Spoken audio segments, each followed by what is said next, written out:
Good morning, everyone. Good evening to everyone in India. Welcome to all. Can you all hear me? If you can hear me, just type yes in your screen.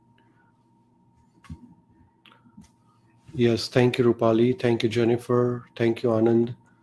Thank you, Hemant. Thank you, Sonal. Thank you so much. So we will begin with today's session.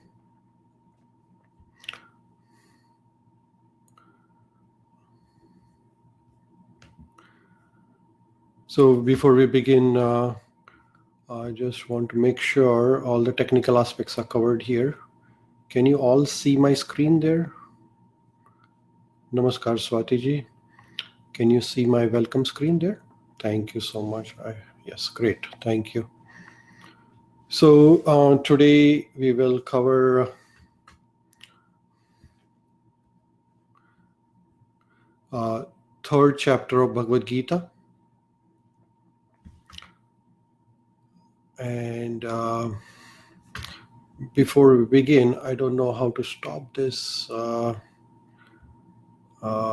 titles. I don't know why this is showing up. 1 second, I'm going to end this and then restart the thing again.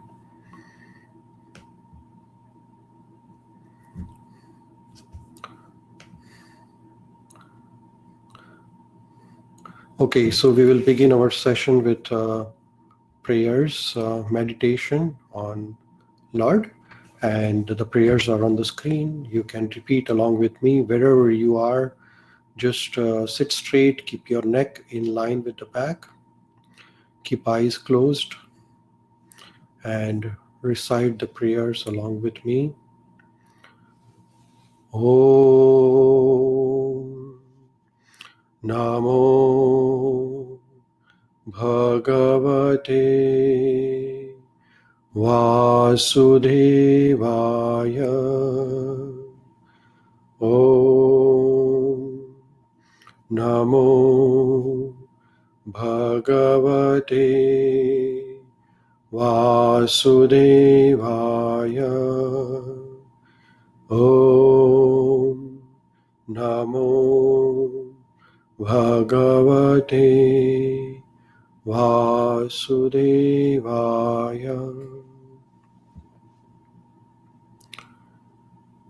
So with that, we will begin our Bhagavad Gita session for today.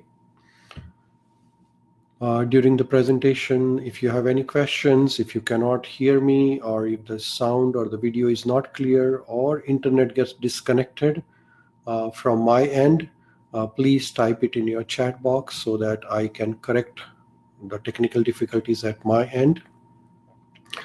If ever you type anything in the chat box, to go back to the main screen, there is an arrow on the top left corner. And if you click the arrow at the top left corner, that will take you to back to the main screen, or you can swipe the screen left or right, and you will come back to the main screen if you are using your cell phone for this presentation. If you are on the laptop or a computer, then it should be fine for you. And if you get logged out somehow, then log in again and you will be able to join the session again. Somebody's asking what is the translation of the prayer. David is asking. Thank you, David, for your question. The meaning of the prayer Om Namo Bhagavate Vasudevaya is that we are paying respects to all divine creator who is looking after all of us, So we are thanking creator through this prayer. So my teachings are based on Bhagavad Gita as it is, and the Bhagavad Gita as it is a translation of Bhagavad Gita from Sanskrit to English language by our Guru, His Divine Grace, A.C. Bhaktivedanta Swami Srila Prabhupada. This course is designed for the beginners, and there is no need to have any knowledge about Sanskrit, or you don't need to know about Bhagavad Gita. No prior knowledge required for this session. And this course, you will learn about basic understanding as well as practical application of Bhagavad Gita. So every session, we make sure that we can apply this knowledge in our life. And there will be videos, video presentation, there will be question answers quiz throughout and making it interactive. Many of you know me. Just to briefly introduce myself again, I am Dr. Prashant Jani. I work as a physician here in Thunder Bay, Canada, and Bhagavad Gita teaching is my passion. I am practicing and learning Bhagavad Gita under the guidance of my guru. His name is His Holiness Gopal Krishna Goswami Maharaj, and he is disciple of His Divine Grace A.C. Bhaktivedanta Swami Srila Prabhupada. So with that, objectives of our course: to learn the basics of Bhagavad Gita, try to understand the meaning of important shlokas, and again, highly important thing is how do we apply Bhagavad Gita in our daily life. So briefly, we are going to revise what we did in last two sessions, and then we'll go to our today's topic. So we talked about chapter number 1 of Bhagavad Gita in the first session, in which is titled as Arjun Vishad Yoga, or it is also called as the observing armies on the battlefield of Kurukshetra. And here Arjuna is not able to decide. He's confused, and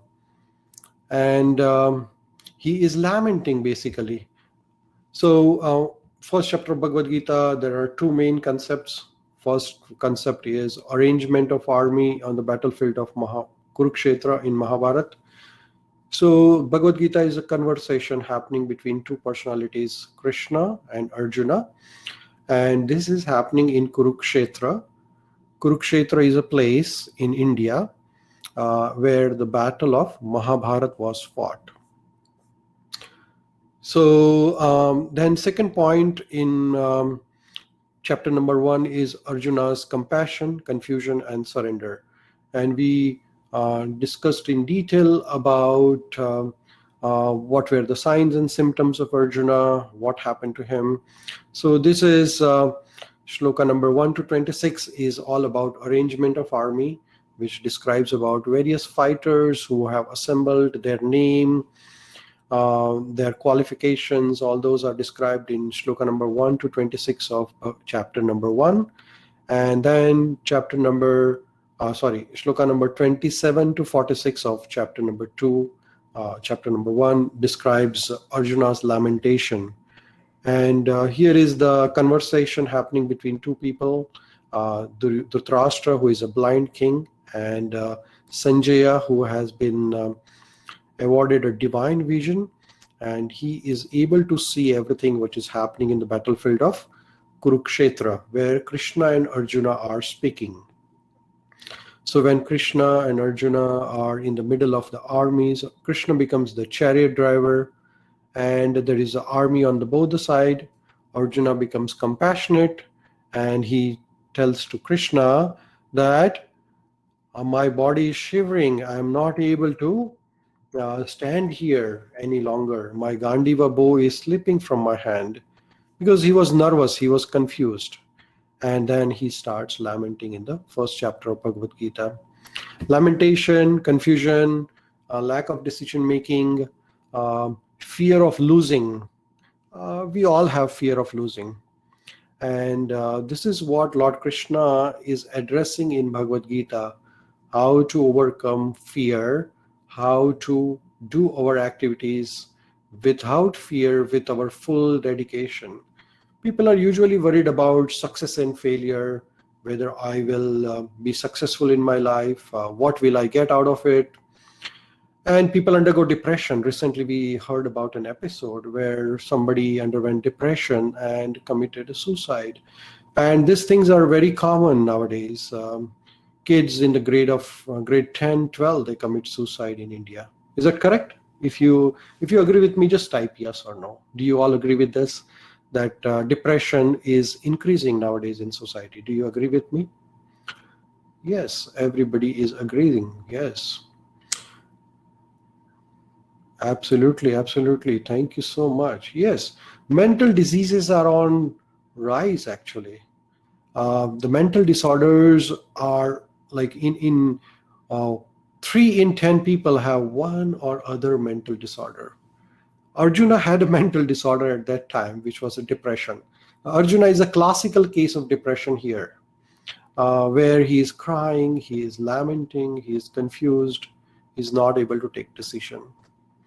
Arjuna was not an ordinary person. He was a great fighter. He was a scholar.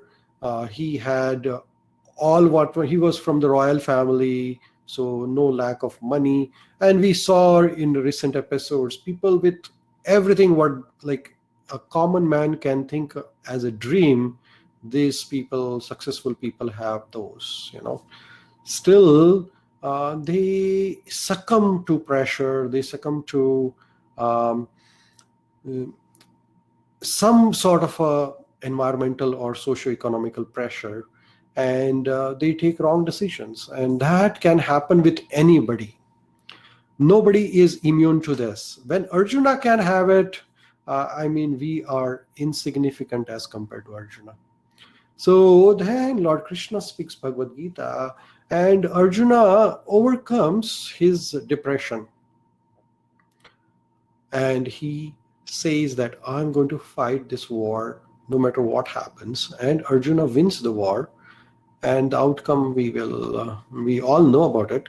So Arjuna's lamentation is a classical example which fits in today's scenario also, and we can see that Bhagavad Gita is applicable even today. Arjuna becomes very compassionate. He becomes fearful of reactions to his work. And then he gives a lot of reasons, and then he decides that, okay, I'm not going to fight Krishna. I'm just giving up my bow and arrow. And he decides that he is not going to fight. Okay. And, we talked about compassion of Arjuna, that Arjuna was compassionate, but this compassion was like a false compassion. He was worrying about external things rather than internal things, and we'll talk more about it as the session goes. And then in Bhagavad Gita chapter 2, Lord Krishna speaks about soul. Lord Krishna speaks to Arjuna that you are becoming very compassionate, but you are forgetting about your duty, and everybody of us have certain responsibilities. And we have 2 duties. One is material duty according to our body. Everybody of us have different body. Some have a brown body, some have black body, some have yellow body, some have white body. However, Lord Krishna says that there are duties of body, but within this body there is a higher principle, which is the soul. And Lord Krishna tells to Arjuna that we have mind, we have this body, and then we have soul. And we saw the comparison of this is with the chariot. In last few sessions we talked about it, and we're just briefly revising in next 5 minutes what we talked in last week. So our existence is spiritual. However, we have got this body. And this body is just like a vehicle. We all have a vehicle. Somebody has a car. Somebody has a 2-wheeler vehicle. Somebody has 4-wheeler. Somebody has different, affordability and one's desires.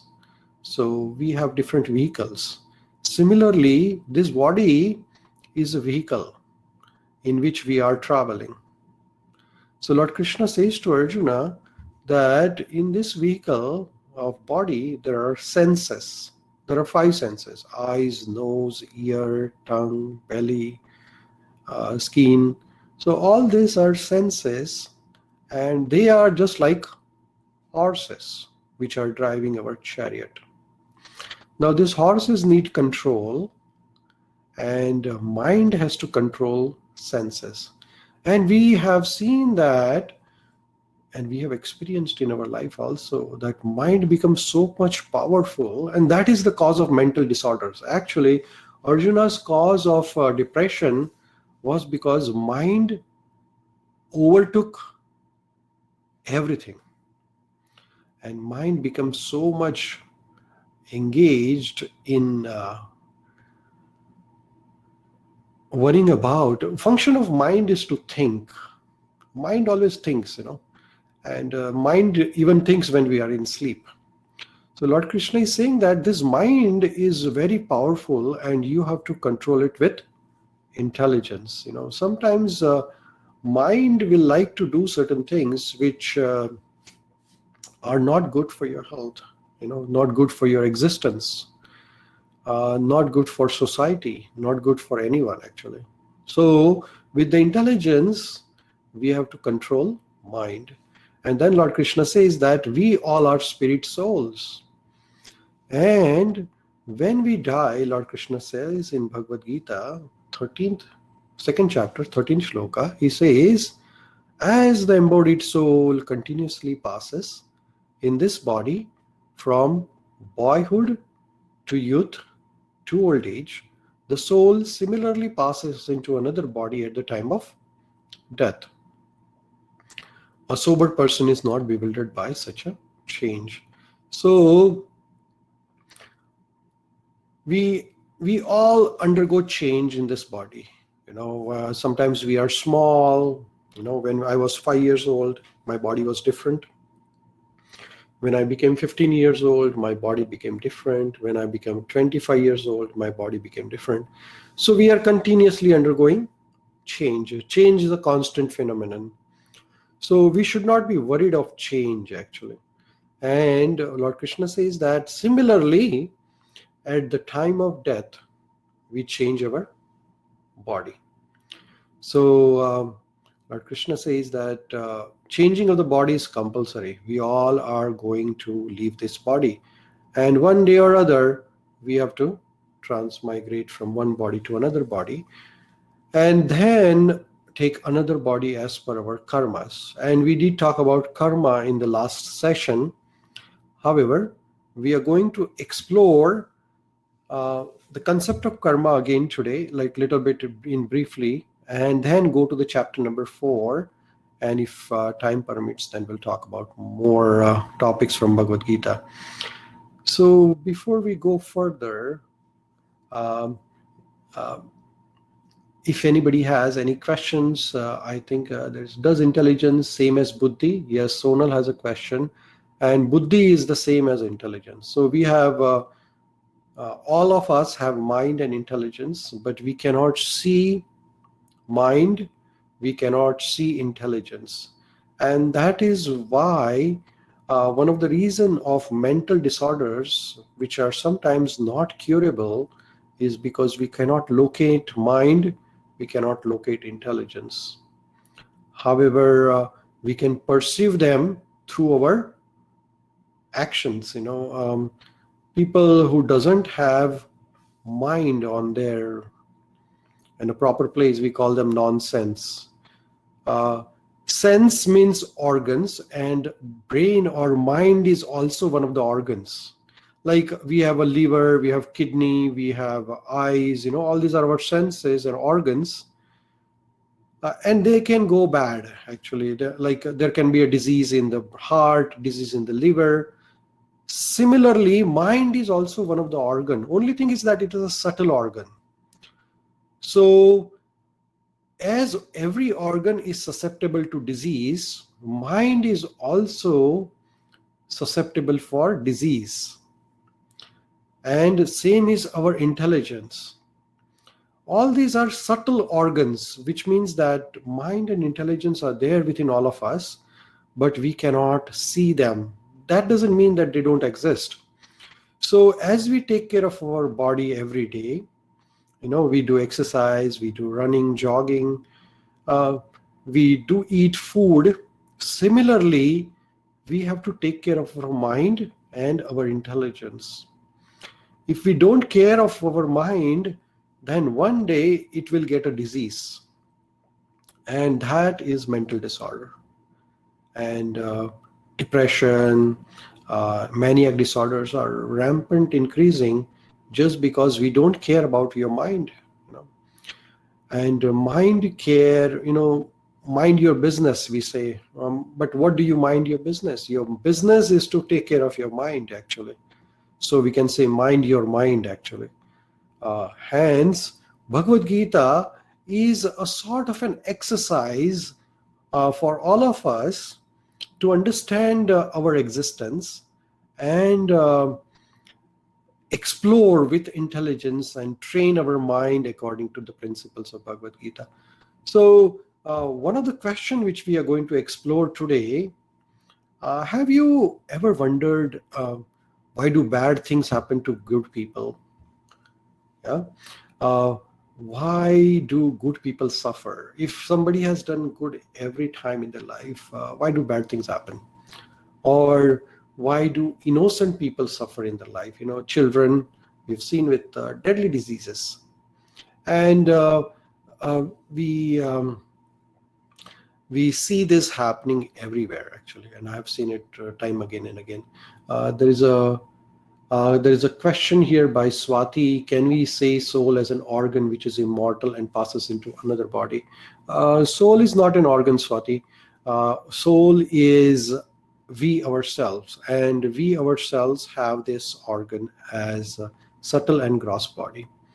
So we are going to explore this question. Some people are already typing their answers. And so Bhagavad Gita chapter number 3 and 4. Basically, we did chapter number 3, but we are progressing to chapter number 4 today. And we will revise some of the teachings of chapter number 3 while we are going to talk about chapter number 4 of Bhagavad Gita. So chapter number 4 of Bhagavad Gita is called as Jnana Yoga, or also called as transcendental knowledge. So what benefits we will get when we finish this chapter?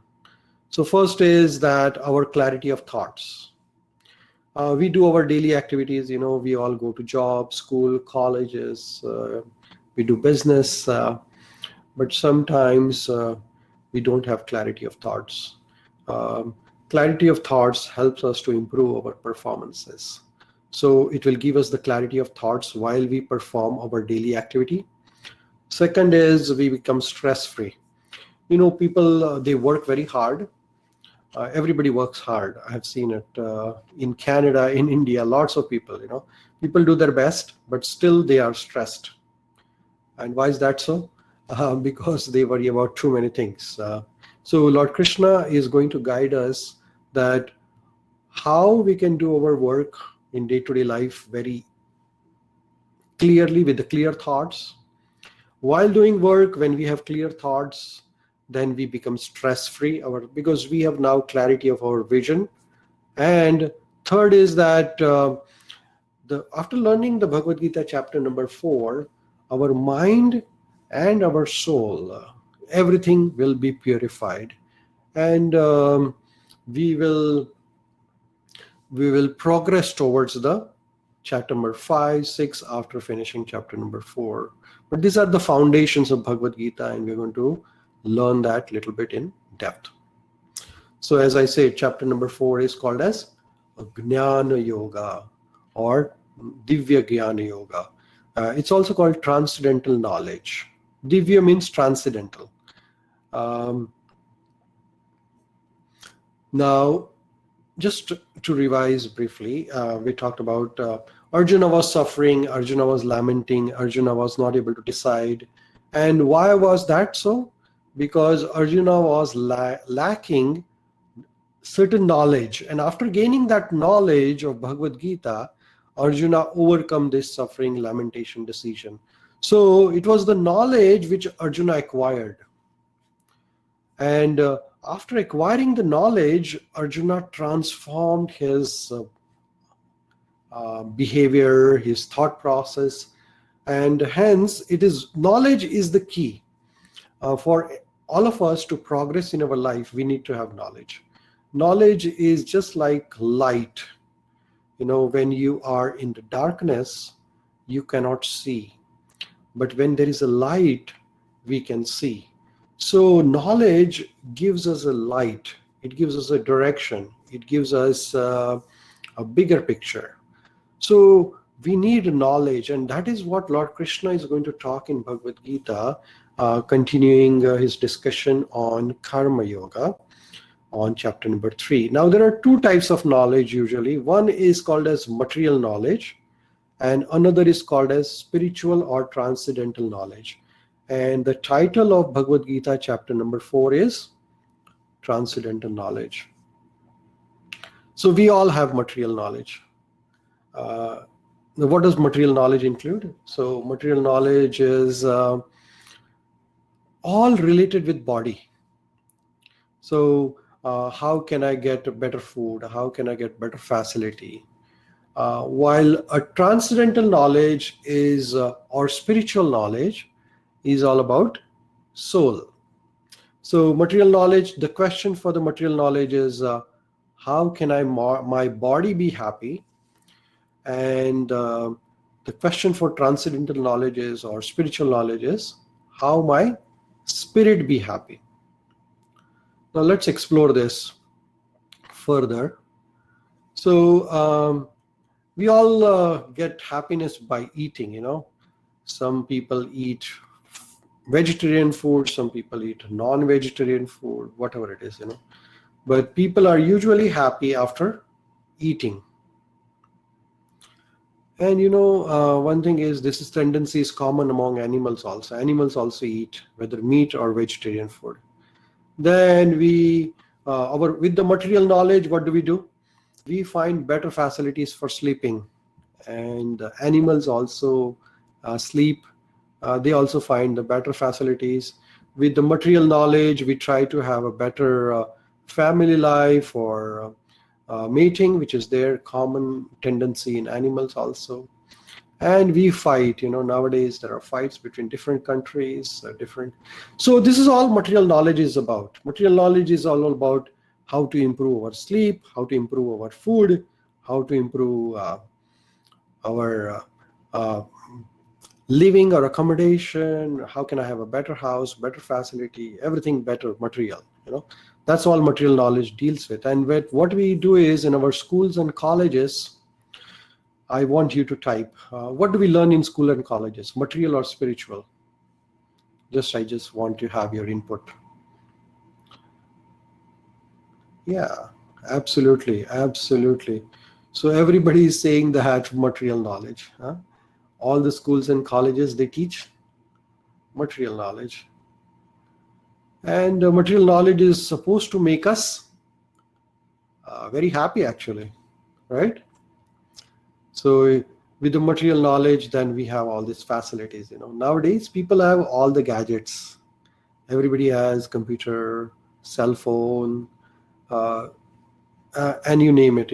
Everything is very, very sophisticated nowadays. There are better planes, then there are better skyscraper buildings. Everything is much better than ever before. Now, we are civilized that way with the help of material knowledge. We have progressed, we have advanced in science and technology. Then we see this, crime in the society. We see, like in Canada, America, this thing is very common, school shooting. The children go and they shoot in the school, and they take a gun and start firing everybody, killing everybody.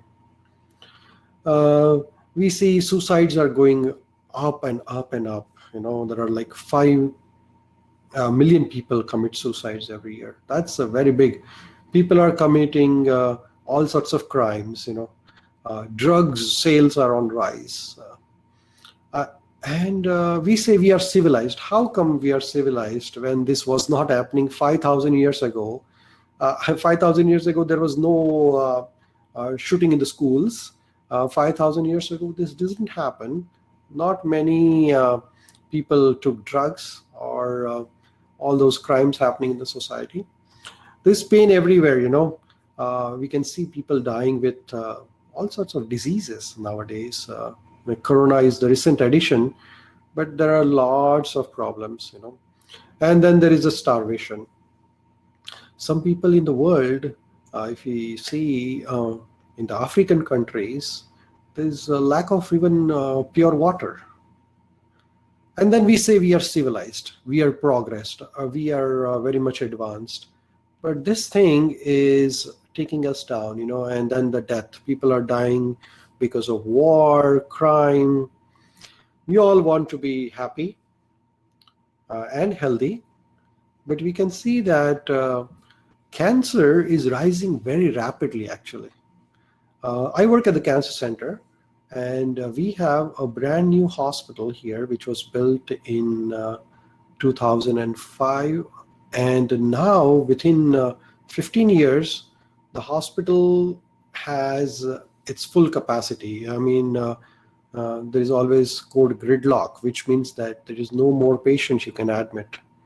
So the number of patients are going up and up and up every day, every single day. No matter how much healthcare facility we built, the problems are not going up and down. And then we have problems, as we say, of our mind and body. Then we have problems by other people and problems of natural calamities. So it's not an easy life, So now if we are intelligent, if we are really scientists, then here is the question for you.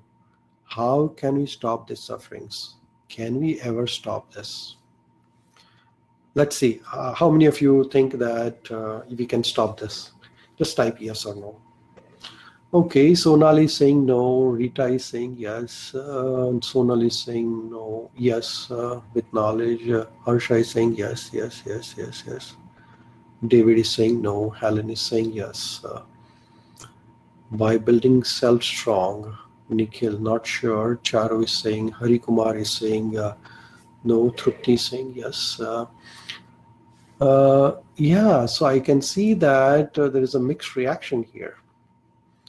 And Krishna is answering this question. How many of you would like to know about this? That can we stop this suffering? Yeah. Krishna is answering this question here in Bhagavad Gita. So would you like to learn about this? Yes or no? Just type yes or no. Yes. Everybody would like to know that how can we stop this suffering? Wouldn't it be nice if there is no pain on the planet? Wouldn't it be nice if nobody suffers? Wouldn't it be nice if there is no disease on the planet? Wouldn't it be nice if people don't kill each other? Wouldn't it be nice if we don't have any suicides or mental disorders on the planet? And here is, so some people are saying it's not possible. Arjuna was also thinking it's not possible. And when we take guidance from proper guru, everything is possible, So 20 years back, when I was in the medical school, if somebody would have told me that you can take phone and move around the world and talk to the people, I would have thought that it's not possible because cell phone didn't exist maybe 30, 40 years back. However, the cell phone is existing now, and we can walk and talk even from the top of Himalayas probably. So everything is possible, and with knowledge, So with knowledge, we can stop the sufferings. Without knowledge, we are going to increase the sufferings. And here the real question is, that's the real scientific question, that how can we stop this? If somebody can stop this, I think that will be great, right? So Bhagavad Gita is all about stopping suffering and lamentation. Bhagavad Gita is not about religion. Bhagavad Gita is not about Hindu Dharma. Bhagavad Gita is not about any particular country. Bhagavad Gita is all about solving basic problems of life. Birth, then after birth you get disease. You become old actually. And while you are becoming old, you get disease, and then you die, and in between you go through the problems. So Bhagavad Gita is going to help us to reduce our sufferings, reduce our lamentations. And we talked about this. This is our modern knowledge. Our material knowledge is just like cage polishing knowledge.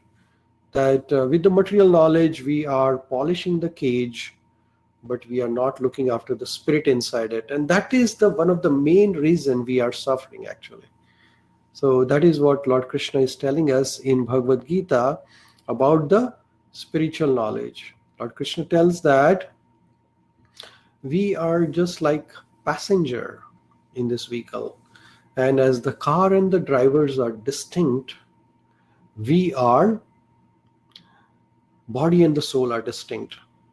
The soul is active, the body is inert, body is the instrument through which soul experiences. So this is the beginning of spiritual knowledge. On this, Lord Krishna is building up his teaching of Bhagavad Gita. Unless and until we have the foundation that we are spirit soul and we are having this human experience at this time.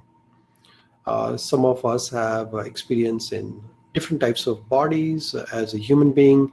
Some have experience as animals, but we all are spirit soul.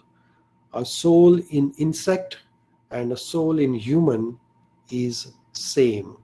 A soul in elephant and soul in a bird is the same. We all are same living beings, which are spirit souls. However, we have this different bodies. And then Lord Krishna further tells to Arjuna in 4th chapter, 5th shloka, he is saying, Bahuni me vyatitani janmani tavacha Arjuna. So here, Lord Krishna is telling to Arjuna that, hey Arjun, both you and me have experienced Bahuni. Bahuni means many, many, too many. And we talked about it with some scientific evidences in past session that we have gone through many, many lives in our past. Innumerable lives. Like we just even can't count it. So we have passed through 8,400,000 types of species, Sometimes we have taken birth as fish or birds or, insects or animals or reptiles and elephant and dog and monkey, and we have gone through everything. And then finally, this is a Darwin's theory of evolution on a spiritual platform. Darwin says that we were all unicellular, then became multicellular, and then we became monkey, and then we became chimpanzee, and then became a human. That's a Darwin's material theory. Here, Lord Krishna is saying that, and Darwin's theory has no proof, by the way. Darwin's theory has been taught in the schools, and we all have accepted that theory. However, if you cage a monkey or a chimpanzee in a cage, and I have never seen monkey become a human. In fact, it's downgrading. All humans are becoming animals nowadays, more or less, Anyway, so this is the theory of evolution of spirit. So Lord Krishna is saying to Arjuna, Bahuni me vetitani janma janmani cha Arjuna. So Lord Krishna is saying, you and me, we have gone through many, many lives, and we have gone through these different body platforms. And ultimately, then we got this beautiful human form of body. Now, the difference between human and animal is not much, except that our intelligence is a little bit more advanced, right? So with this intelligence, we can operate computers, we can operate cell phones, which is not there for the animals. However, if we are really intelligent, then instead of using our intelligence, to develop material knowledge is good, but at the same time, we use our intelligence and answer this question: how can we stop this cycle? Lord Krishna says you get birth, you get disease, you get old age, and you die, and then you get another birth. And again, as I said, we talked about this scientifically. Dr. Ian Stevenson, Dr. Raymond Moody, Dr. Michael Sabin, And there are millions of other evidences on the planet which says that we all have another life. Reincarnation is true. It's not a fiction. It does exist. So Lord Krishna is telling this solution, that how do we get out of this cycle of birth, disease, old age, and death? How can we stop repeated birth and death? Now, if we can stop repeated birth and death, I think we can stop all those sufferings which we described. Do you all agree with me on this point? If we can stop repetition of this cycle, can we stop crime? Can we stop all the sufferings and lamentations?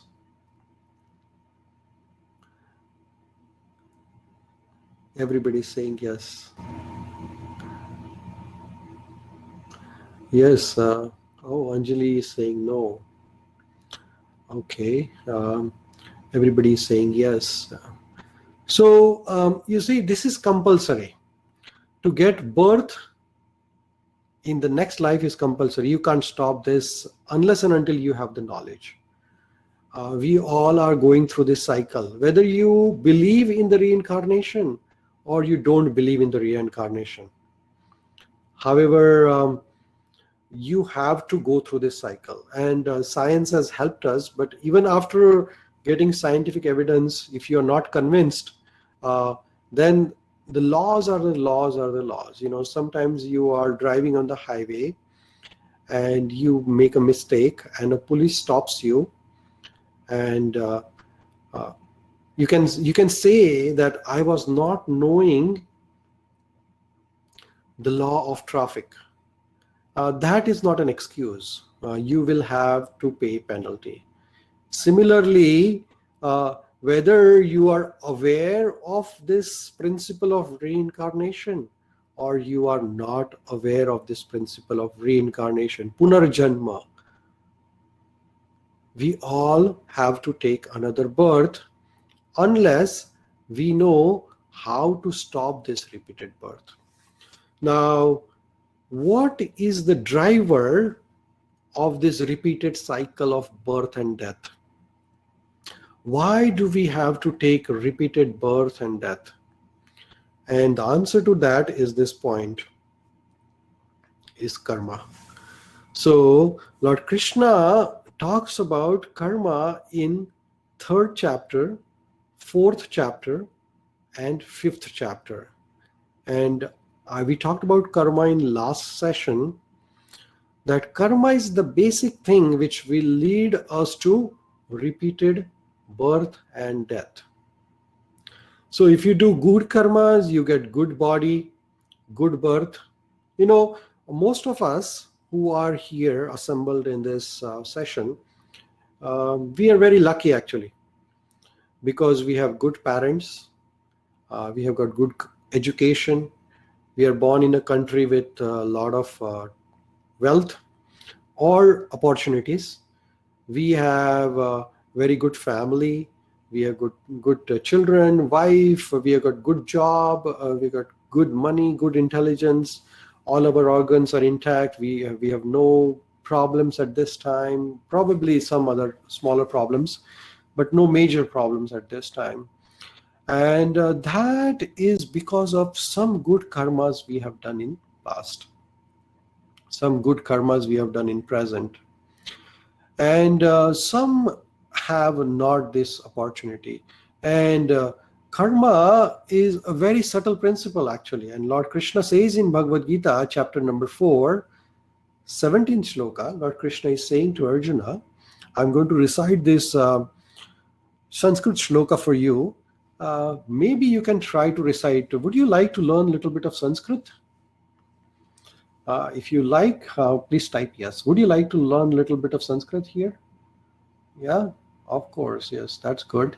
So what I'm going to say is that wherever you are, right, you might be at your home or in your wherever location, just repeat after me, one word at a time. And this will help us to learn recitation of Sanskrit as well in this course. So this is a shloka from 4th chapter, 17th shloka. It says, you can repeat after me, Karmano hi api bodhavyam bodhavyam cha vikarmana akarmanascha bodhavyam gahana karmano gati. So here in this shloka, there are important words which I have highlighted with bold letters. So first bold letter I have highlighted is karmano. Then another word is vikarmana. And then third word is akarmana. So karma, vikarma, akarma. And then I have underlined this word. It says gahana karmano gati. So we are going to try to understand this shloka. This is a key shloka in this chapter, and then we will talk more about 4th chapter. So bodhavyam. Bodhavyam means to understand. One should understand what? So he's saying one should understand what is karma. Then bodhavyam, which means to understand. One should understand what is vikarmana, vikarma. Then he says akarmanascha bodhavyam. Then one should understand what is akarma. And then one should understand gahana karmanogati. So here Lord Krishna is saying that intricacies of action or karma are very hard to understand. Therefore, one should properly know what karma is, what forbidden, what karma, what action is, what forbidden action or vikarma is, and what inaction is akarma. And we're going to learn about this in detail. So Lord Krishna is saying gahana karmano gati, which means gahan means very deep. So sometimes we do karmas, but we don't know that we have done a karma. Like for example, if I'm boiling water, I'm doing some sort of karma because I'm killing some bacteria there. That's a karma actually. When I'm driving a car, I'm doing some sort of karma. Why? Because I'm driving a car, but then some insects or birds or somebody dies underneath my car. That's a karma actually. Even you don't know, still you're doing certain karmas. Gahana karmanogati, which means very, very deep. It's very difficult to understand what is going to happen at what period of time. So Lord Krishna is going to explain us about this. So last time we talked about this principle, karma. Karma means actions or activities which we perform as per the laws. And what are these laws? So laws are given in Vedas.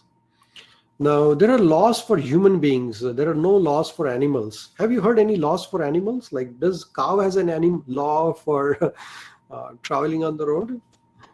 Yeah. Do you all agree that laws are only for humans? Is that true? Just type yes or no. Yeah, do you all agree? Oh, somebody's saying no, yes, no, yes, yes, yes, yes, yes. Okay, so most of you agree that laws are for human beings only, right? So there are laws of karma, and these karma laws are also for human beings. If a tiger kills a human being, then a tiger is not punished, because that is a tendency of a tiger. You cannot punish a tiger for that. You can't file a case against a tiger for killing a human being. However, if a human being kills another human being, that's a crime, right? So there are laws of karma, laws of nature, and all these laws are for human beings. So whatever the actions we as a human being perform as per the law, according to law, they're called karmas. Basically, karma means good karma actually, because whatever we do as per the law is good karma. We are rewarded actually. If you are a law-abiding citizen, you are a good citizen. You can win a good prize for being a good citizen or a good student or a good person. But then if you go against the law, so if you do activities or actions against the law, it is called as vikarma, right? Now, vikarma means bad karma, and karma means good karma, and vikarma means bad karma. Now, as we talked last time, Newton's third law is karma's first law, which means that every action has equal and opposite reaction. So, as you sow, so shall you reap. So if you do good, the good will come back to you. If you do bad, then bad will come back to you. Is that right? Now, Lord Krishna, we talked about this in last chapter of Bhagavad Gita, chapter number 3, when we were talking. Now we are talking about chapter number 4. Here, Lord Krishna is saying, however, the intricacies of this karma, it is a good karma or bad karma, which is karma or vikarma. It is very, very hard to understand. Why is that so? Because the results or reactions of this karma can be visible or subtle. So visible reactions of karma are called as prarabdha karma or prarabdha reactions. Now, if you hit somebody or if you hurt somebody, somebody may hurt back to you or hit back to you. And that is prarabdha, which means immediate reaction. However, sometimes we do bad karma or we do good karma. We don't get any reactions to it immediately. So that is called subtle. Subtle means aprarabdha, which means that you are going to get the reaction, but you don't know when that will happen. So laws of karma, as Lord Krishna says, is very, very difficult to understand when you will get the result of it. Some people say that I have done all the good things, but nothing good is coming back to me. When you plant a seed, the result of that seed to manifest in form of tree and fruits depends upon a lot of factors. Not only planting, but environment factors, support, nutrition, all those things. Similarly, when we do karma or vikarma, good or bad, the results of that will take a really long time to, or may come immediately also. So then Lord Krishna is telling to Arjuna, as we say, instant reactions or delayed reaction. Like mustard seed, if you plant it, it will come immediately, while coconut will take a time to come, So as the Bible says, the mills of God rain slowly but exceedingly fine, right?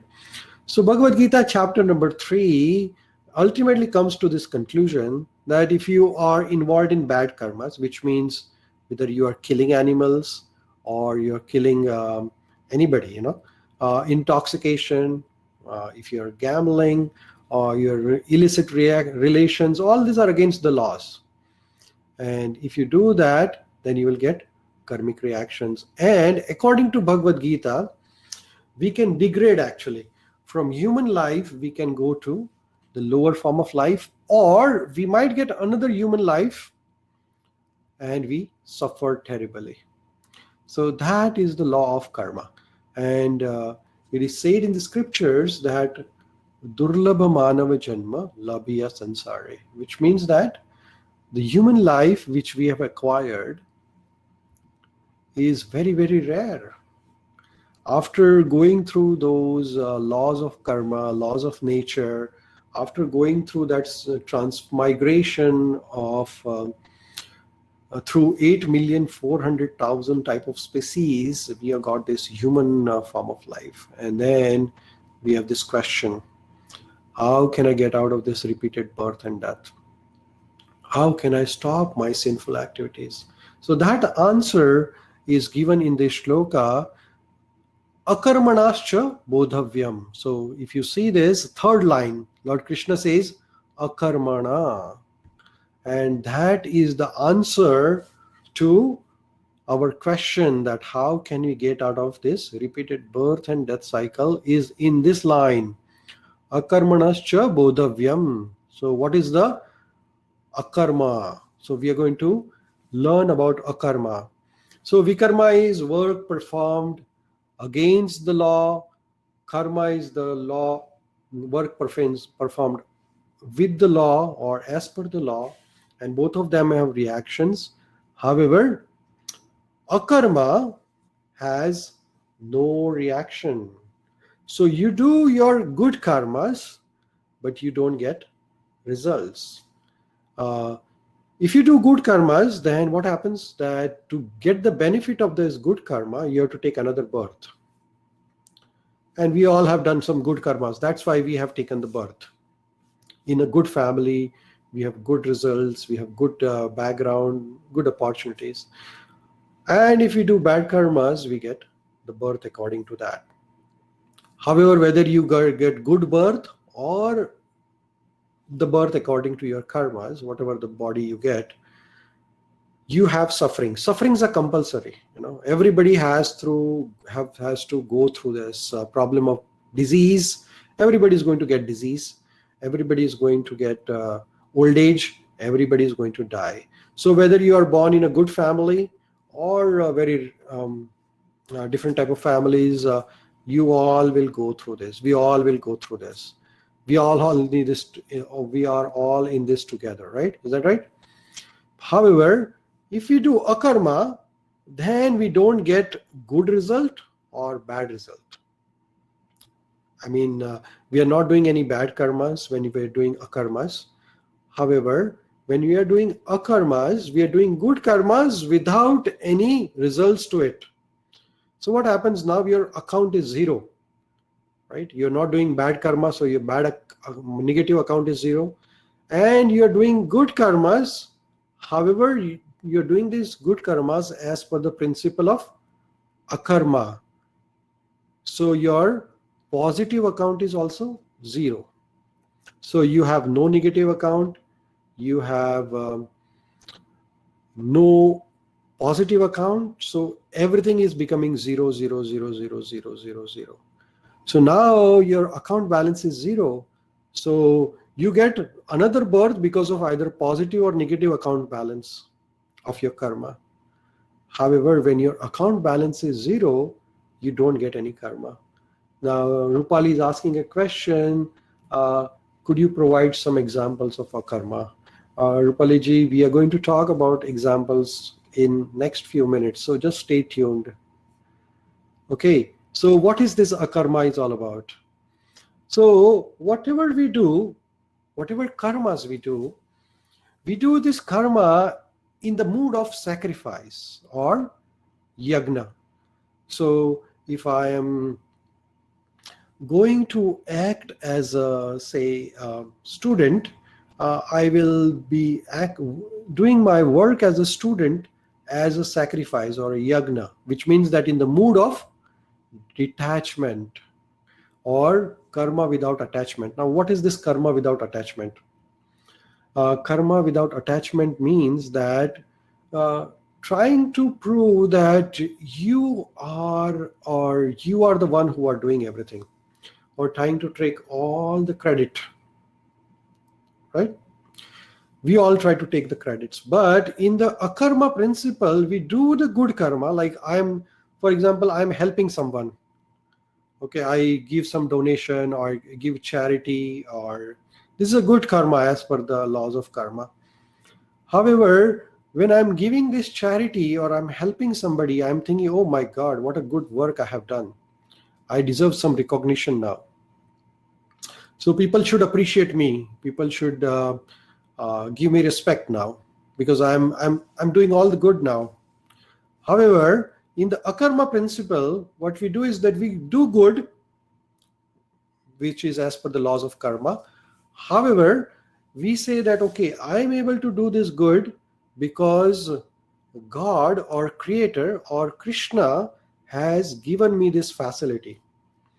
We all are given this body, all these facilities, and like the Mother Nature is cooperating with us a lot of times, and this is all because of the blessings of God or Creator or karma.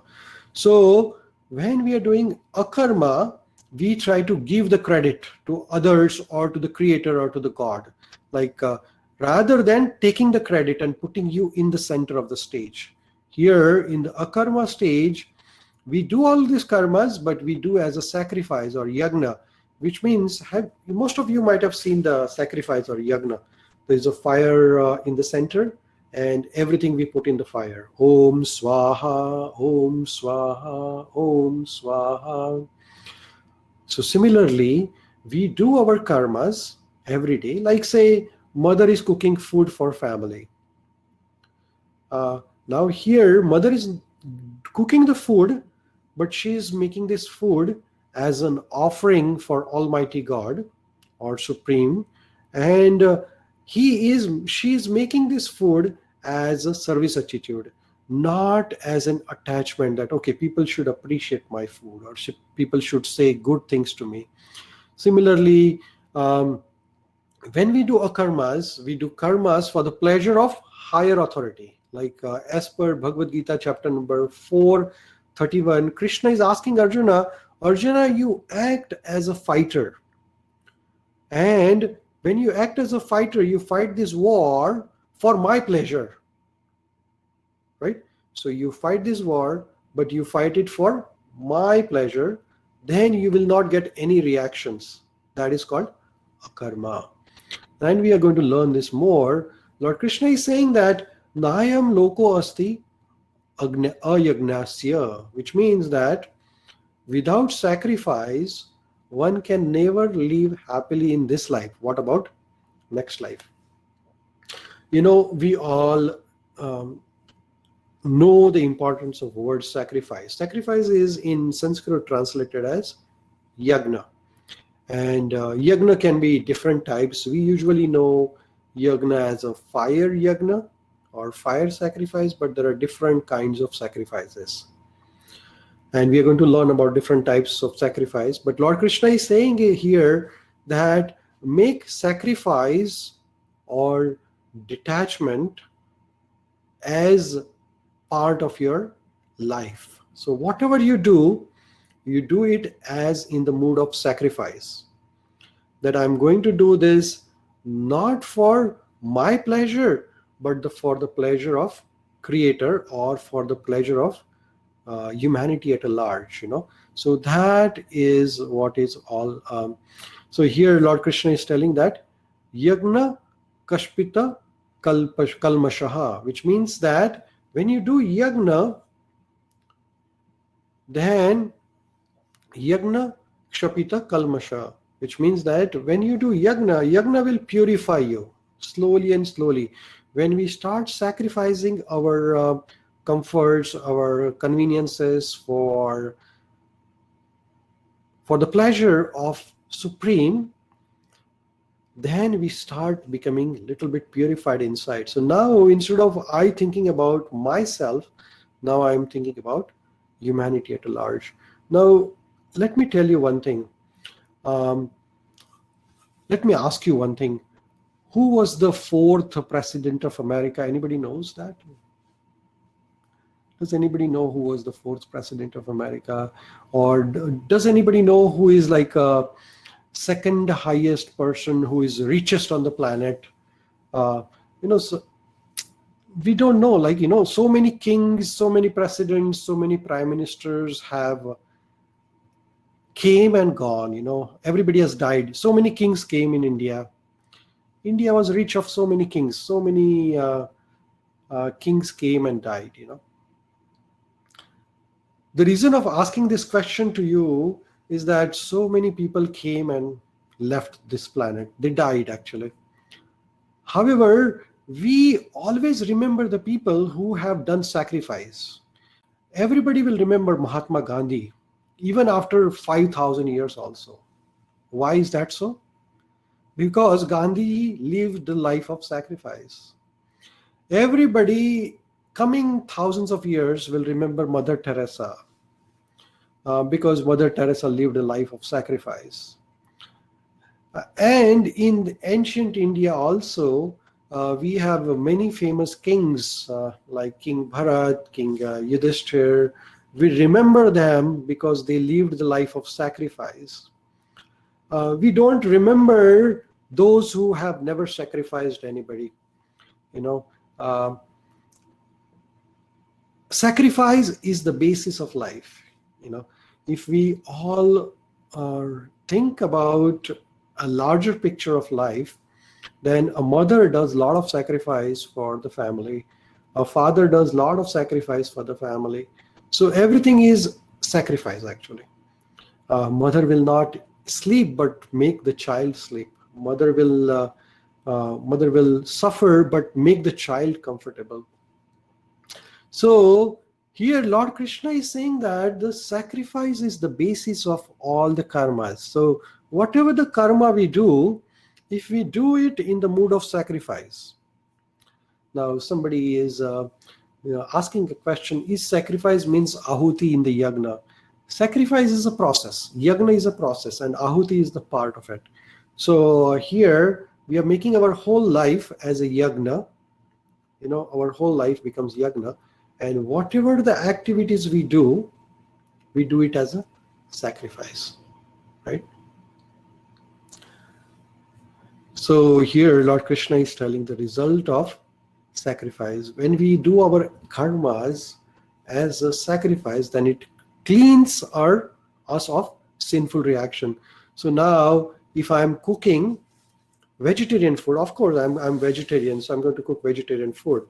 However, while cooking this vegetarian food, I might be killing some bacteria or some germs. So how do I overcome that bad reaction? So Lord Krishna is saying, you do it in the mode of sacrifice. Do this as per the laws of nature or laws of karma, that, ahimsa principle, that you are taking some leaf and vegetables and you're cleaning it and you're cooking it. However, now there is a karma generated. So what we do? We do this cooking as a sacrifice. So in India, in the Vedic culture, we have this principle that after we cook, we offer the cook as a bhoga to deities or to Krishna in our house, And when I was young, I have seen this, that mother, when she cooks, she will make one roti, extra roti, and the first roti will go to a cow or an animal. This was the attitude of sacrifice. That attitude is really disappearing. So before we eat anything, we cook it in the mood.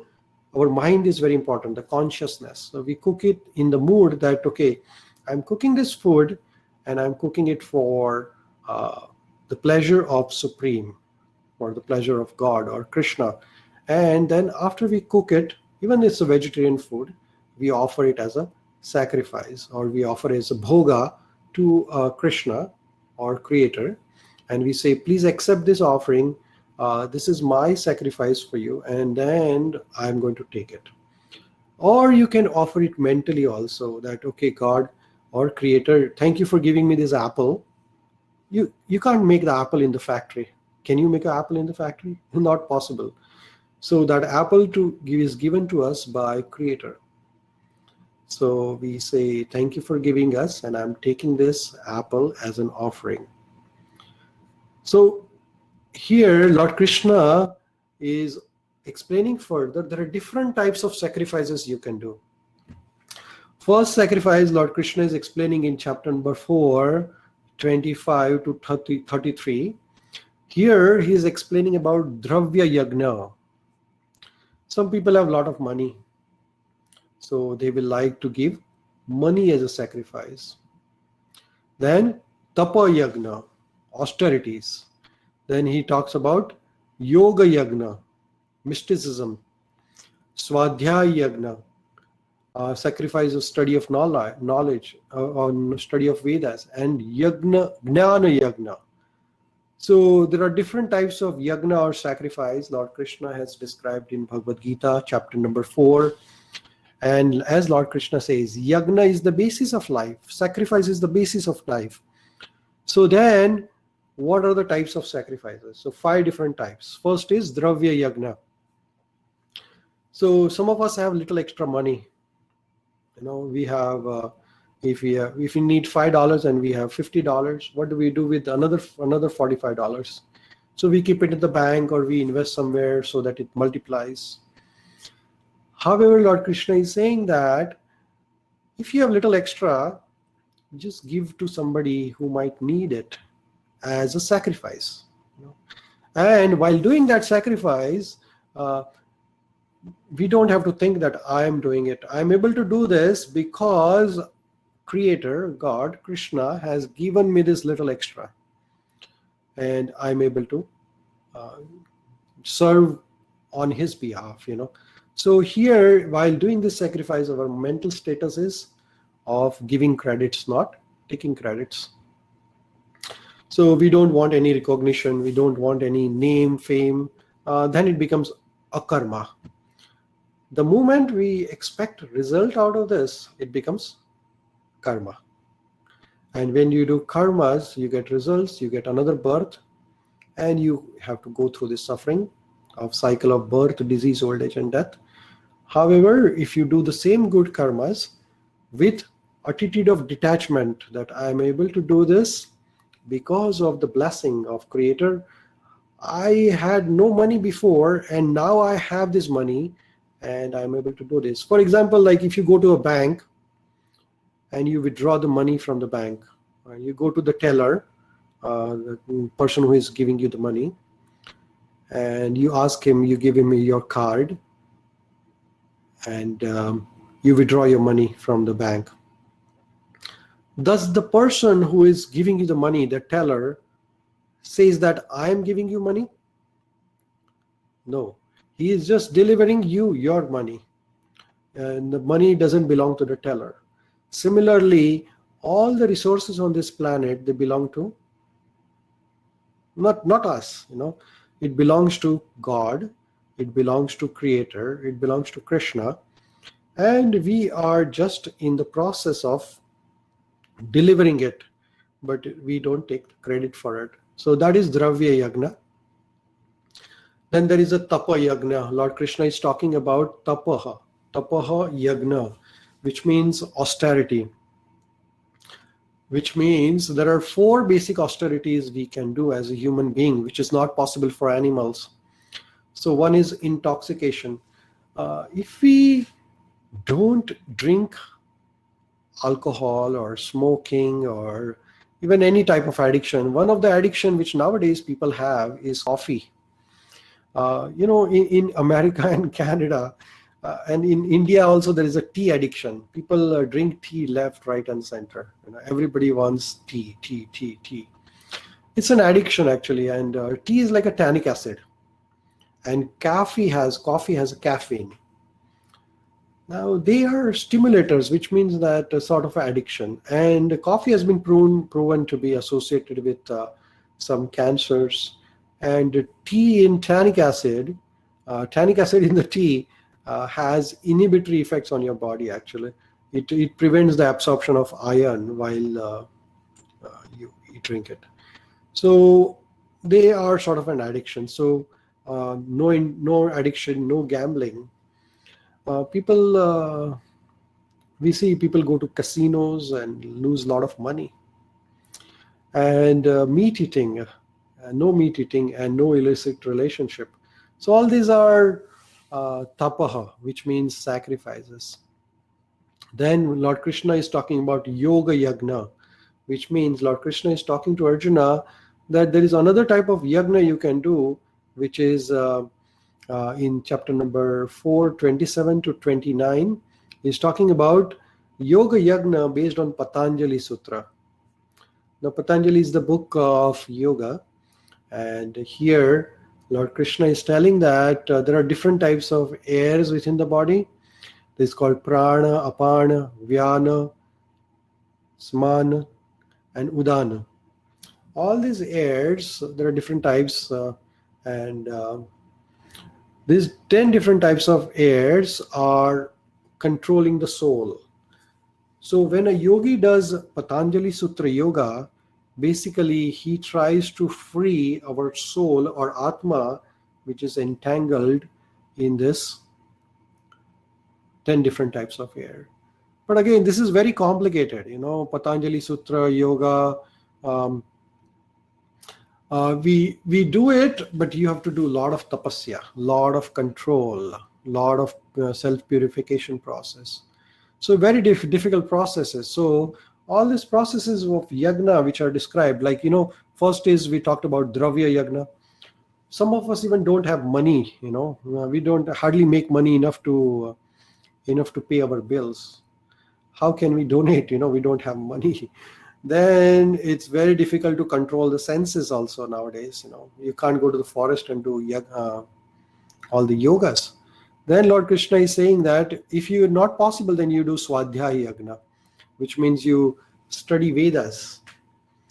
And then Lord Krishna is saying that the best of all is that while studying Vedas, you focus on transcendental knowledge or the spiritual knowledge. And he's saying that Gnana Yagna Parantapaha, which means that learn the science of Gnana or this Akarma, and Gnana Yagna, knowing the science of Akarma, is the best of all the yagnas. So first principle of Gnana Yagna or spiritual knowledge is we all are same actually. We all are, even though externally we are different, we are all part and parcel of God or Krishna. That is the main or first understanding about Gnana Yagna. If we cannot understand this, then there is no point in talking about spirituality, right? Then further Lord Krishna says that akarma, So what Lord Krishna is saying? Karma sankalpa varjita, working without the desires of personal gain. So whatever the karma you do it without personal gain, which means personal name, fame, prosperity. Don't think about that. Just do your karmas as the part of the sacrifice, as a part of yagna. And that is the best of all the yagnas, Lord Krishna is saying. Lord Krishna is saying, Tyakta karma phalam asaktam. No desires to enjoy the fruits of action. So, as long as we have this desire to enjoy, we have anxiety. Failure or success, this is a cause of anxiety. And when we have a lot of anxiety, we get depression,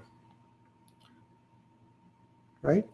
So when we do our karmas, as per the laws of Gnana Yoga, which means that we do all our karmas with all our ability, however, we don't become anxious, we don't try to take the credits. Do the karmas as the sacrifice for Lord Krishna or Lord Vishnu, and you say that, oh God, I'm doing this karma as my sacrifice to you. I go to the work as at the hospital as a doctor. Before I begin my work, I pray, and it's not praying out of fear. It is just praying out of mood of detachment. Whatever little money I make, I use it for service of my family, service of the Krishna, service of community at a large. Try to help whenever somebody needs help, and try to do our best in the mode of detachment. Then Lord Krishna is saying that Nitya Trupta, always be satisfied. Satisfaction is very important. Very, very important part. Lord Krishna is telling to Arjuna that once you do your work as recommended, as per the law, then be happy with your karma rather than worrying about the outcome of it. So outcome may be favorable, may not be favorable, doesn't matter. We are going to do our karma. So be satisfied, Lord Krishna is telling to Arjuna. And then he's telling further in 4th chapter, 21st shloka, Shariram Kevalam Karma.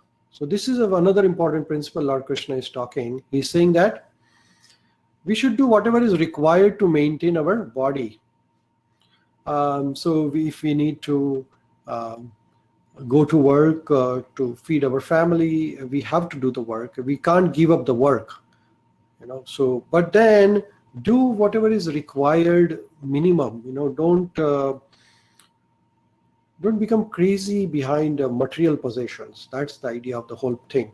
Is that more we spend time for material possessions, less time we have for spiritual progression. However, whatever little time we have on our hands, if we balance it, some for spiritual practice, some for material. A lot of people say that they don't have time for spiritual practice. Like they don't have time for reading Bhagavad Gita, or they don't have time for yoga or meditation. They don't have time because they're too busy. My Guru Maharaj says that if you don't have time for doing all this thing, then try to reduce the time you give for your material activities. Automatically, you will have time for reading Bhagavad Gita. So I don't know how many of you have read Bhagavad Gita since I sent you the copy. Are you all reading Bhagavad Gita nowadays? Just type whatever is you're feeling. Are you all getting time to read Bhagavad Gita?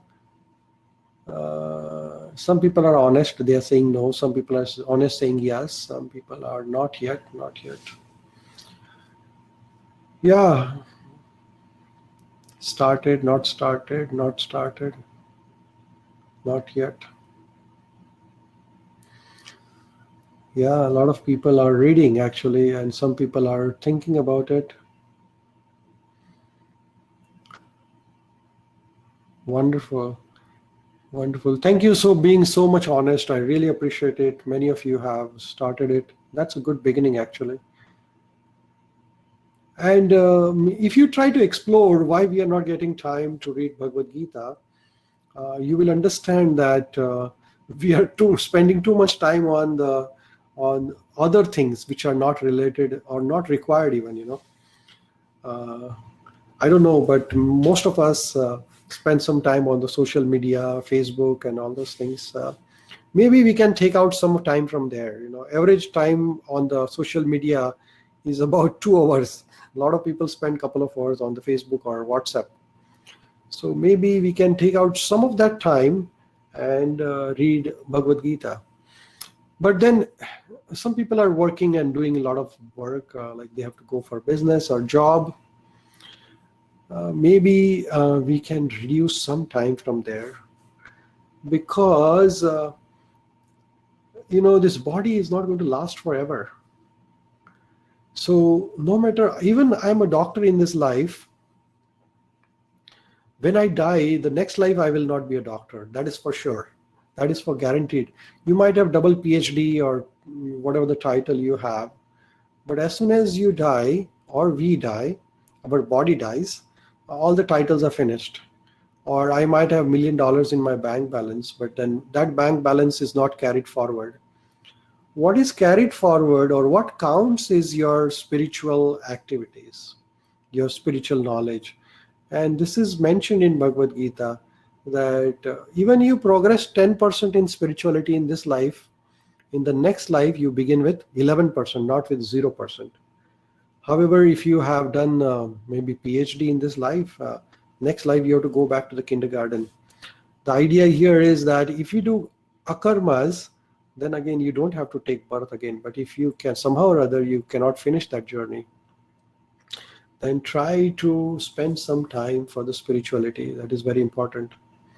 Then Lord Krishna explains to Arjuna that along with that, one of the important part of Jnana Yoga is we need to have knowledge about who is God, who is Creator, who is Krishna. Krishna is just the name actually. So for example, sun, Surya, sun is in English we call sun, but in Sanskrit we call Surya. In Hindi we call it as Suraj. So similarly, there is a God or there is a creator, And some people call Krishna, some people call Jesus, some people call Allah, some people call with different names. But definitely there is a creator, and whom we call God. So Lord Krishna is telling to Arjuna that, Arjuna, you should have the knowledge about karma, akarma, and vikarma. However, at the same time, you should have the knowledge of creator or the God. And then he defines about the qualities of God or creator, and it says that he never takes birth, he never dies, the God is ever eternal. And then Lord Krishna says that yada yada hi dharmasya glanir bhavati bharata abhyuthanam adharmasya tadatmanam srijamyaham pritranaya sadhunam vinashaya ch dushkritam dharma sanstapnarthaya sambhavami yuge yuge. So Lord Krishna, he tells Arjuna about Jnana Yoga. He tells about why Krishna or God or Creator appears on this planet. He says that whenever and whenever there is decline of dharma and there is a rise of religious activities, or whether there is a need of devotees, when the devotees pray to Lord, then Lord appears, Sambhavami Yuge Yuge. So this is a very famous shloka of Bhagavad Gita. Those who have seen Mahabharat serial, this used to be a title song actually. Yada yada hi dharmasya, like that. So this is a very famous shloka, and here Lord Krishna is explaining about science of God a little bit in brief. And then what happens when we have a Jnana Yagna? So when we do Jnana Yagna, then Tyakta Deha Punarjanma Naiti Mametu So Arjuna. So when we live our life as a sacrifice in the mood of Jnana Yagna, then Lord Krishna tells to Arjuna that you will never take birth again.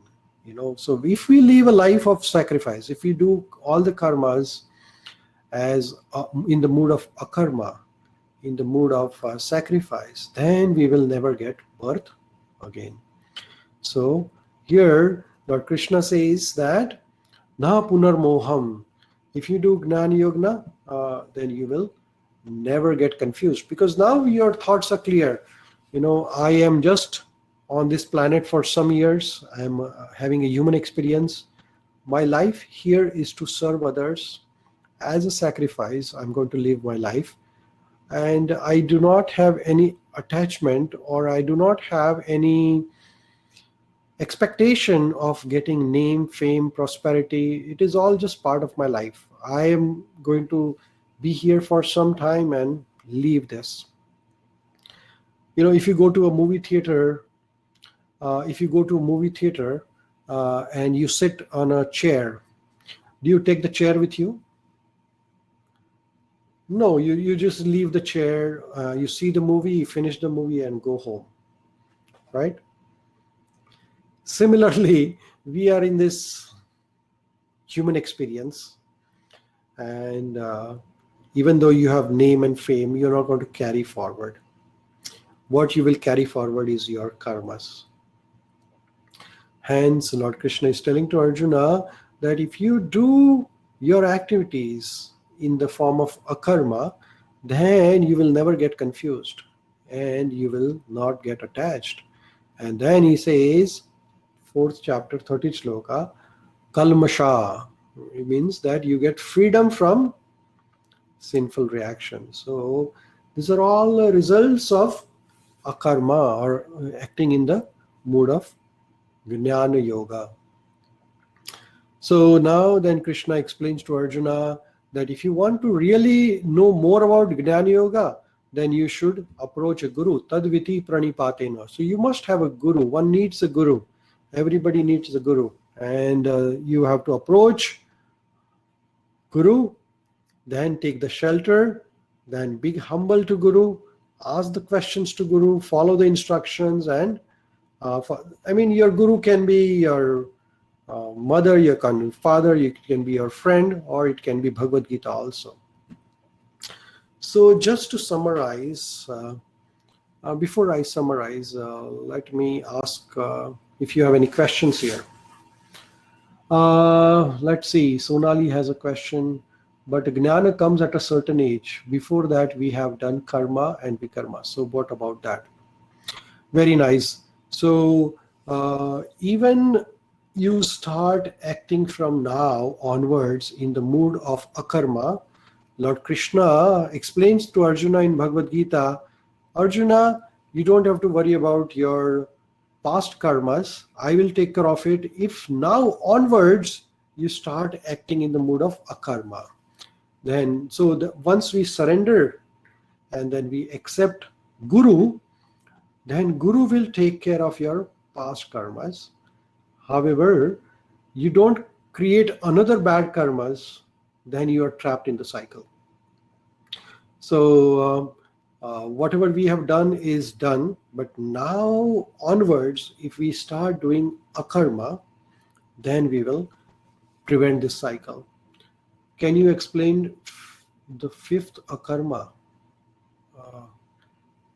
Okay, so we talked about 5 types of karma or akarma or sacrifices. One was dravya yagna, which means sacrifice of money. Second was the sacrifice of austerities. Third is the sacrifice of yoga, or you do all the yoga, Patanjali Yoga Sutra. Fourth is the sacrifice of swadhyay, which means you learn Vedas. And the fifth is you do your karmas in the mood of sacrifice. That is akarma or karma yoga. So that's the fifth sacrifice, fifth akarma.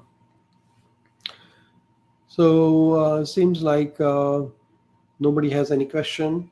Then we will just summarize today's discussion, that in the human form of life we have this intelligence to discriminate and lead very responsible lives.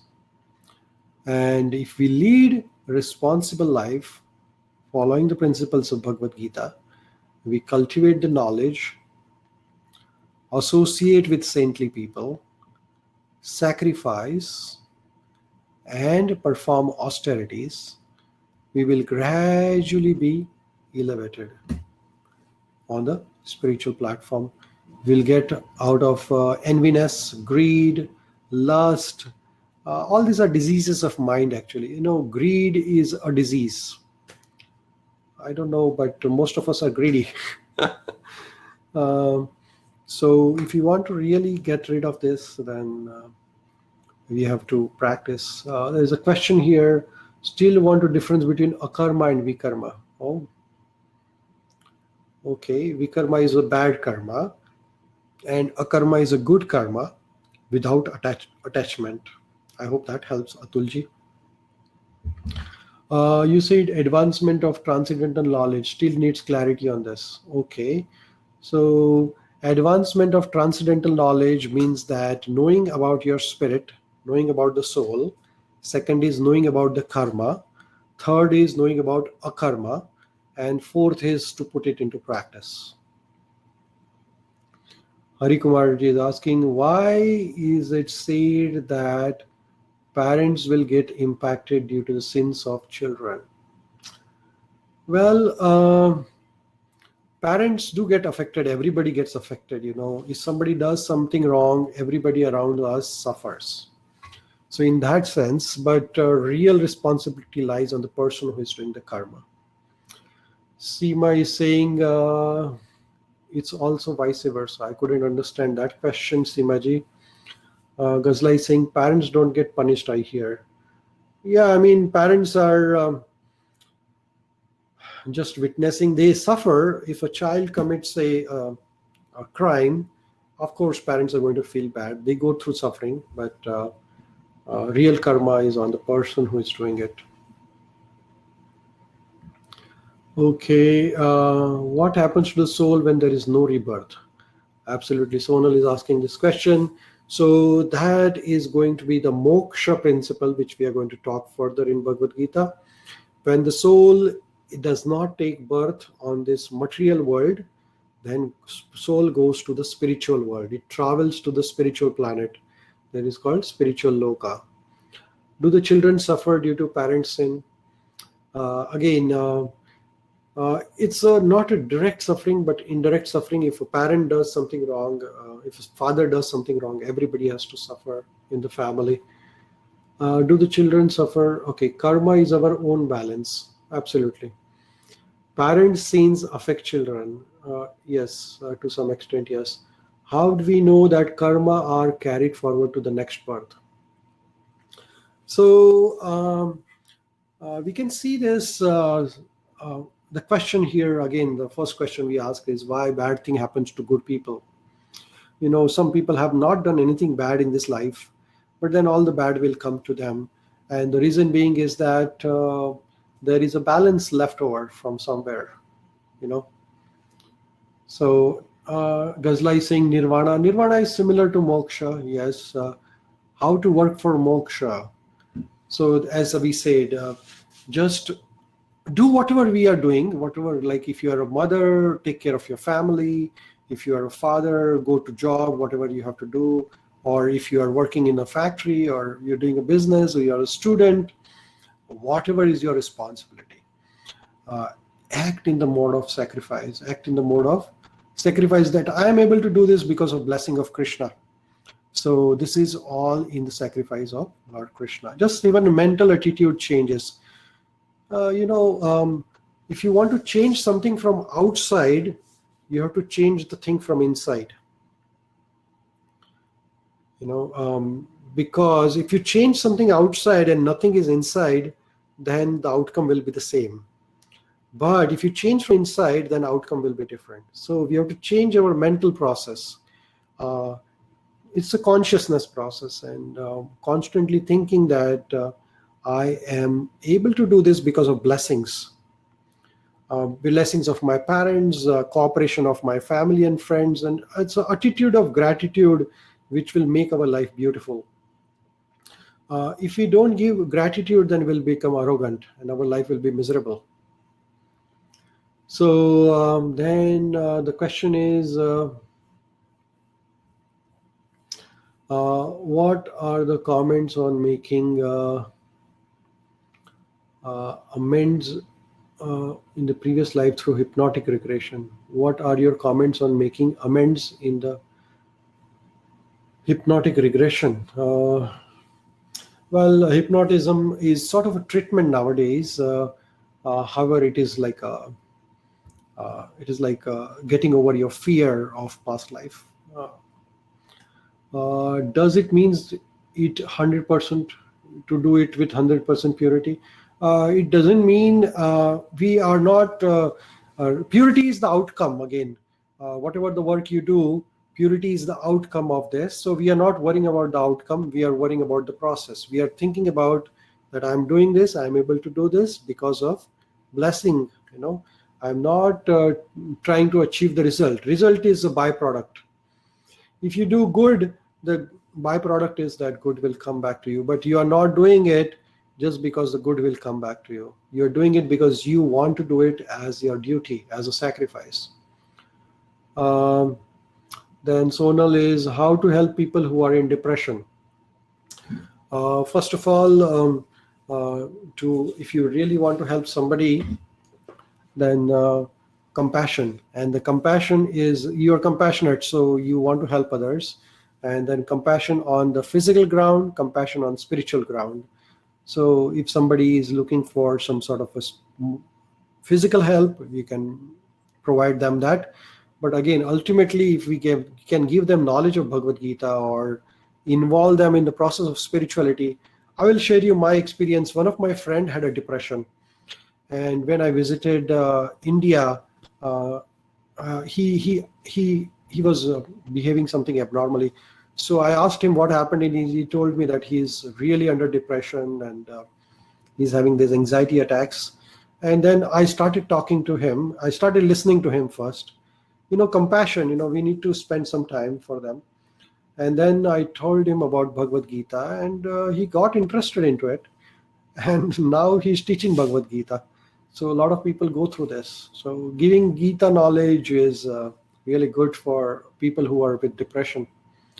Why have Sonali is asking question, why have we taken birth in the first place? Oh, that's a very deep question.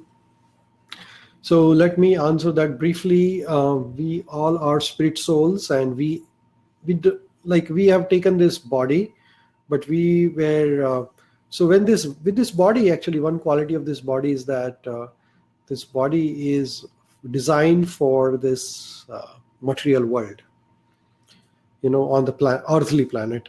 With this body, you cannot live in the space, right?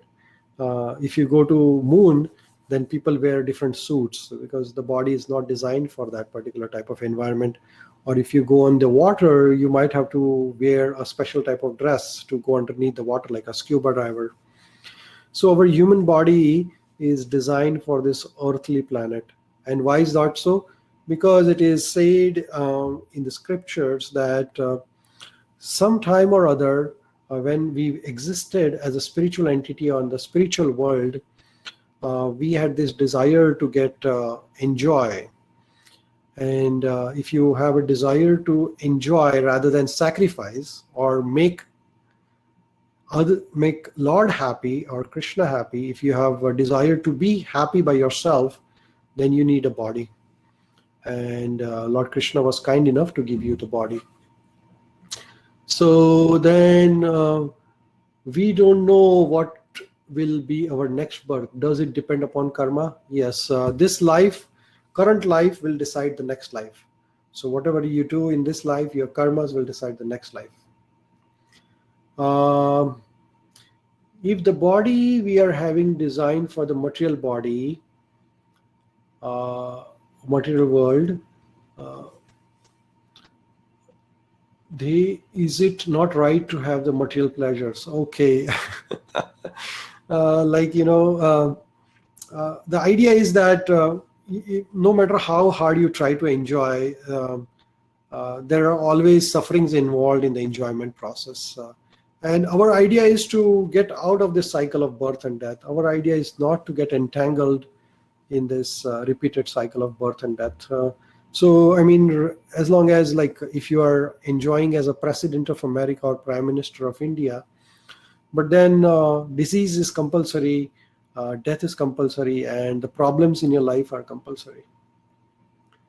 So Aarti is saying how to overcome family karma or group karma. Very, very good question by Aarti ji. So to overcome group karma or samuhik karma, everybody does the karma. So if everybody starts doing akarma or everybody starts doing good karma, then the whole society will improve. So basically the knowledge, the transcendental knowledge, the spread of the knowledge of Bhagavad Gita is very important. We need to learn and teach others. We learn and teach others. Spread the fire and let everybody know that these principles of karma, how it works, how the science is related with it. And it is our duty. It is our responsibility as a human being to teach other human being a path. We all want to get out of these problems of birth, disease, old age, and death. And we want to stop it, actually. Okay, so Aarti ji, then Anjali ji, how many births we have passed? Nobody knows. We have passed through millions and millions of births. No account. We don't know it yet. How about the birth cycle of other than the human beings? How does it work? So Harsha is asking this question. So it's a cycle of evolution. So all the animals, they have this body as animals. Then slowly and slowly they progress from animals to one animal to another, to another, to another. So it's called Choraishi Laksha Yoni. 8,400,000 types of yonis you pass, and then you come to human being. Then Archana is asking, group meditation can work in reducing the group karma? Of course, anything we do together, like we are all now studying Bhagavad Gita together, this is an excellent akarma. This is not counted in your account, and this is a karma thing. So wonderful. I mean, some more the merrier, Then sometimes I feel that if we bring the innocence of a child in our life, we could overcome suffering. Well, innocence of child can be brought into our life if we have attitude of gratitude or mood of surrender. Child is surrendered to parents. Similarly, if we are surrendered to Krishna or Creator or God, then that is the mood of child, a surrender. Lena is asking question, how is doing social service different from becoming spiritual, meditating, and understanding life? Is one better than the other? So very, very important question. Social service, doing service to humanity, service to God. We have heard this before. Saying this, Manav Seva hi Ishwar Seva. That is really true in the sense that while doing this service to humanity or social work, if we while doing that good work also, if we keep on remembering that, okay, I'm able to do this social service, or I'm able to help others because of my because of the blessing of my God, or blessing of Krishna, or blessing of my parents, and rather than taking all the credits of that social work or doing good service to society, if you give the credits to others or God, then that is helpful. Then Deepika is asking, being human beings knows things good and bad, but when there are many problems, what one should do at this age? If you have a problem, if one has a problem, like Arjuna had a problem, so what did he do? He found a guru and surrender it. So find a person whom you have a faith, who has a qualities like Krishna, who can become a guru like Krishna, who is realized, who is really a true guru, not a bogus or a fake person, and try to surrender to that person. Or you can surrender to Bhagavad Gita also. Read Bhagavad Gita daily, make it as a part of your life. Read a book every single day. You will find the answers to your problems. Anand Mahabhariji is asking, is doing nothing, say sleeping, also a karma? No. Anandji, doing nothing is not a karma. Lord Krishna is saying to Arjuna, as we saw in Bhagavad Gita, that one should not be attached to not doing anything also. So one should do his karma. Sleeping is also one type of karma actually. When you are sleeping, your mind is thinking about something, and you can do karma with the mind also. Okay, Preeti is asking question, does it mean that after human birth, we will not get human birth? I mean, only after 84 lakh yonis will get human birth. You can get human birth after getting this human birth again, if you don't act like animals in this life. So there is a chance of getting another human life if we don't act like animals. Swati is asking question, usually fulfilling material knowledge, then gaining the transcendental knowledge process starts. So is it path to go for transcendental knowledge or gaining both knowledge simultaneously? So gaining material knowledge is not bad. We should acquire the knowledge, like reading, writing. All this is required to read Bhagavad Gita or to read.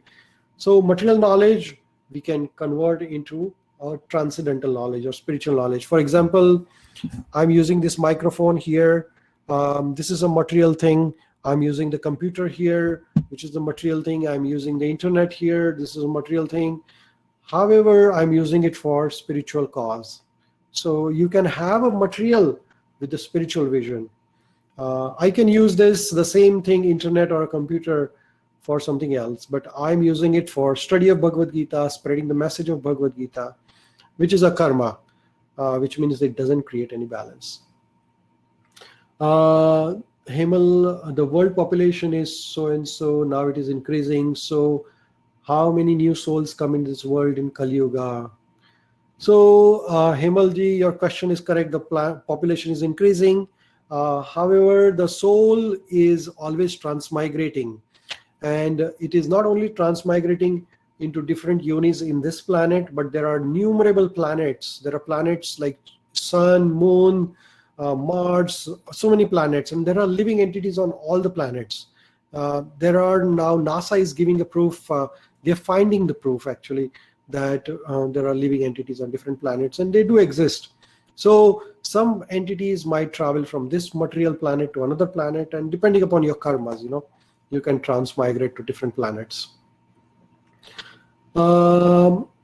there is a book called Easy Journey to Other Planets, and this book is based on the information from Vedas, that how people in the yogis in the olden times could travel to other planets just by yoga or meditation. So that's possible. Understood the social service with the gains, but is that better or different from understanding God or surrendering to God through meditation, spiritual study, etc.? Social service without gains, social study service or serving humanity with the attitude of gratitude to God is always better. We should keep on serving others. Serve, of course, that is very important part. So we should keep on doing it with the attitude of gratitude. Let me ask you some quiz now. If you can type here, what type of karma is it? So type karma, akarma, or vikarma. Just type it here. What is this? Karma, akarma, or vikarma? Vikarma, vikarma, vikarma, vikarma. Everybody is giving the answer, vikarma. Absolutely. So this is just a person drinking alcohol, or people killing others, or theft. These are bad karmas, and we'll get. Now let's do this. Praying, hard work.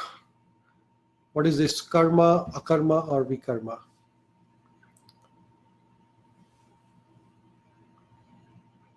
Okay. Karma, karma, akarma, karma, akarma, akarma, akarma. So there's a confusion here, right? So some people are answering karma. So here you can see on the left side, people are working very hard. That's karma. And the people are praying here. It can be karma or it can be akarma also. If you are praying for the material gains, it is karma.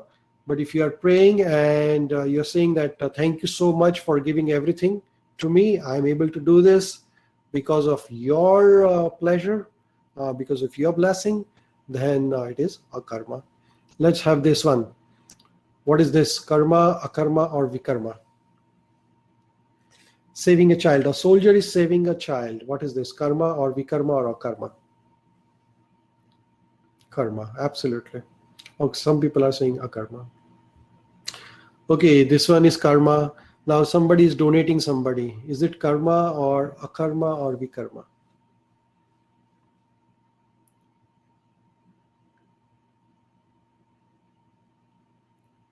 A lot of people are saying it is karma. A lot of people are saying akarma. Okay, let me say this. Let me solve this puzzle. So if you're doing this, if you're saving a child, you're working very hard, or if you are helping somebody, donating some poor person, and if you are doing it with the feeling that you are doing it, then that is karma. But you are saying that I am able to do this because of blessings of Krishna or blessing of God, and offering all the results to the God, then that becomes a karma. So it is all about consciousness. What consciousness we have. Consciousness generates karma, and karma generates our next life. So if our consciousness is that I am able to do this because of the motive, as absolutely right Archana says, intention or motive behind the type of karma. I'm able to do this because of the blessing of Krishna, or blessing of God or Creator or Allah or Jesus, whatever you want to name it. I'm able to do this because of His blessing. I'm able to do all this good work. I'm able to help others. I'm going to do this charity. Then that is a karma. So with that, I'm ending today's session. I want to thank everybody for joining us today. And there's one question. Can we say then that consciousness with karma is akarma? Pure consciousness, yes, the consciousness of attitude of gratitude is akarma, absolutely. Thank you, Sonal ji. Thank you, Leena ji. Thank you, Gary. Thank you, Rupal ji, Aarti, Sonal. Thank you, everybody. Thank you, Suresh ji, Hemlata. Thank you, Archana ji. Thank you so much. And please keep on reading This keep on reading Bhagavad Gita chapter 4. Today we wanted to go to chapter 5, but I don't think we have enough time. So we'll cover that in next life. Thank you, Jilan. Thank you, Dhruv, Bharti, Rakhi. Thank you, Anandji. Anandji is asking question, what is firing a person from a job just as part of the job? Would that be vikarma? Well, it is your responsibility. Sometimes people are not doing their karma, then you have to fire them. What can you do, right? So Suresh ji is asking next life. What is next life? I couldn't understand your question, Suresh ji. Thank you, everybody. Please, if you have any questions, you can, while reading Bhagavad Gita, if you come across any question, write it down and you can ask me next time when we meet. If you have more questions, Lina ji, you can email me. I think you emailed me some questions and I haven't got a chance to reply you, but I'm going to reply your questions. I have received your email, so I'm going to reply you that one. We'll start reading Bhagavad Gita. Thank you so much, Himlata ji. Thank you so much. Thank you. Thank you. Thank you. Next life. Next time, Suresh ji. Yes, we're going to cover next time. We are going to cover 5th chapter, 6th chapter. So next time we are going to cover 5th and 6th. We'll try to cover as much as possible. I know we are running behind the schedule actually. But anyway, we don't want to rush Bhagavad Gita and we want to cover the basic topics. So we are going a little ease. Thank you again, everybody. See you next week. Namaste.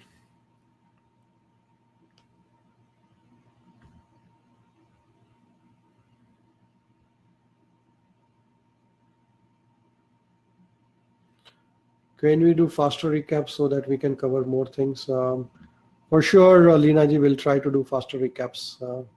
Recaps are good because some people they didn't attend the last session, so we'll do that next time. Yeah. Thank you, Lina ji. Thank you. Yes. Can we start early? Actually, that will be too long session. 2 hours is more than enough actually at this time.